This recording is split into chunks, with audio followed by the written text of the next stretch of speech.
Picture a Sunday afternoon, roughly 4 p.m. The light is hitting that specific angle in the living room, the one that signals the weekend is almost over. You're lying on the couch, phone in hand, thumb swiping up again and again. You're doom scrolling. You aren't even really reading the headlines anymore. You're just looking for something. Distraction. A hit of dopamine.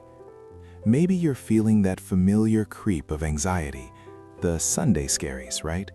The dread of the upcoming work week, even if you like your job. Or maybe you're looking around your comfortable home. You have the nice furniture, the stocked fridge, the safety, and yet you feel a distinct gnawing sense of emptiness. You wonder, is this it? Why am I bored? Why am I anxious? This feeling isn't a personal failure, and you are certainly not the only one feeling it. In fact, there is a psychological term for this specific state of chaos. It is called psychic entropy. It's a concept popularized by the psychologist Mihaly Csikszentmihalyi in his landmark book, Flow, The Psychology of Optimal Experience, and it explains the paradox of the modern American condition perfectly. See, we often assume our brains are like engines that naturally hum along in a state of order, but Csikszentmihalyi argues the exact opposite. He says the default state of the human mind, when it's left alone, without a task to focus on, is actually chaos, disorder. When you have nothing to do, your mind doesn't relax, it attacks itself.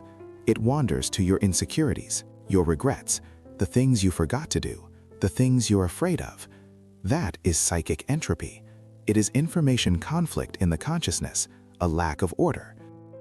Think about how you feel after watching TV for 4 hours straight.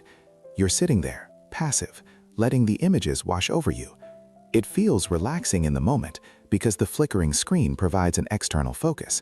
It quiets the chaos for a bit. But when you turn it off, do you feel recharged? Do you feel alive? Usually, no.